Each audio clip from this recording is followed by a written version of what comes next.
میرے نبی پاک صلی اللہ تعالیٰ علیہ وآلہ وسلم نے ارشاد فرمایا جب کسی سے کوئی بات پوچھی گئی اور وہ بات جانتا تھا، اسے علم تھا، وہ گواہی اس کے پاس موجود تھی، وہ شہادت اس کے پاس تھی، اس سے پوچھا گیا لیکن اس بندے نے چھپائی. یہ سنن ابو داؤد میں حدیث ہے.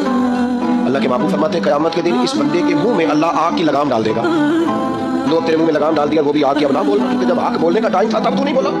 جب تیری ضرورت تھی، جب تیرے کہنے سے مظلوم بچ سکتے تھے، جب تیرے بات کرنے سے ظالم پکڑے جا سکتے، جب تیرے دو جملے کہنے سے کسی شخص کی زندگی بھر کی جمع پونجی بچ سکتی تھی، تو بولا نہیں. بعد میں میدان محشر میں آیا، میرے محبوب کہتے ہیں حضور فرماتے رب اس کے منہ میں آگ کی لگام ڈالے. اقبال کہنے لگے اپنے بھی تفاوت سے بیگانے کی ناخوش کیوں؟ میں کہتا ہوں وہی بات سمجھتا ہوں. یہ میری مجبوری ہے کہ میں نے ہمیشہ حق کہا ہے. اپنے بھی خطا مجھ سے ہے اور بیگانے بھی ناخوش.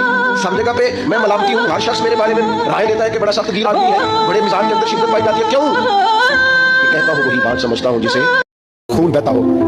میرے نبی پاک نے فرمایا مسجد اقصی میں جس نے ایک نماز پڑھی 25,000 کا ثواب، اور میری مسجد میں جس نے ایک نماز پڑھی 50,000 کا ثواب، اور اللہ کے گھر بیت اللہ جس نے پڑھی 1 لاکھ کا ثواب. مسجد اقصی کا تو ذکر ہی چھوڑ گیا ہے. کیوں؟ وہ مسجد جس کی طرف منہ کر کے 15 سال میرے نبی پاک نے نماز ادا کی، مسجد اقصی کی طرف جدھر منہ کر کے تیرے اور میرے رسول نماز پڑھتے رہے، آج وہ مسجد یہودی کے قبضے میں ہے. کہیں کہ جمعہ تالا رہتا ہے، وہاں نماز نہیں پڑھنے دی جاتی. میں اور آپ، ہمارا اس قوم سے تعلق ہے جس قوم کے بچے کٹ گئے، ذبح ہو گئے، عورتوں کے پستان کاٹ کے برما کے بتوں نے ان کے کباب بنا کے کھا لیے، چھوٹے چھوٹے بچوں کی لاشیں انہوں نے لٹکا ڈالی. میرے بھائی تجھے خبر ہی نہیں، یہ تو جانا تو کبھی گنبد خضرا پہ. تو میرے مصطفیٰ نے فرمایا من اذا مسلم فقط ازانی، فرمایا جب میرا مسلمان تکلیف میں ہوتا ہے تو میں گنبد میں تکلیف میں ہوتا ہوں. مجھے درد ہوتا ہے، مجھے اذیت ہوتی ہے. پوچھ جا کے محبوب پاک سے میرے عزیز، کسی کو غم ہی نہیں ان لوگوں کا، کسی کو پرواہ نہیں، کچھ سوچتا ہی نہیں ان کے بارے میں. میں اپنے گھر میں مست ہوں، آپ اپنے گھر میں مست ہیں. میرے رسول اللہ کی امت لٹ گئی ساری، جگہ جگہ تباہی. 1 انچ دھرتی پر زمین ایسی نہیں جو کافر کی اور خون بہتا ہو. مسلمانوں یہ ویڈیو میری زندگی کی اور تمہاری زندگی کی one of the most important video ہونے والی ہے، اسی لیے اس کو اینڈ تک دیکھنا بالکل بھی اسکپ مت کرنا. اس ٹائم پہ غازہ فلسطین میں جتنا زیادہ ظلم ہو رہا ہے تم امیجن بھی نہیں کر سکتے. اور میں جانتا ہوں ابھی تم پوچھو گے تو اذان بھائی سیز فائر کا کیا ہوا؟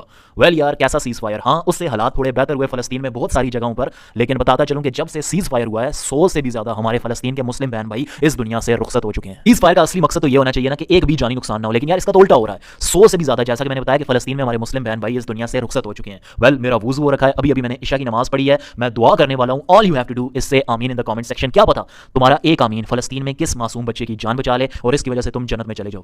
یا اللہ فلسطین میں جتنے بھی معصوم مسلمان ہیں، بچے ہیں، بوڑھے ہیں، بزرگ ہیں، عورتیں ہیں، جتنے بھی ہیں ان سب کو اپنی حفاظت میں رکھ. اگر تو وہ بھوکے انہیں کھانا عطا کر، اگر تو وہ بیمار ہیں تو انہیں کیور یعنی کہ شفا عطا کر، اور یا اللہ انہیں ڈھیر ساری خوشیاں عطا کر. ان کو اپنی پروٹیکشن میں رکھ کیونکہ بے شک تو ہی ان کا پروٹیکٹر ہے. ہر مسلمان کمنٹ سیکشن میں یار پلیز آمین لازمی لکھنا.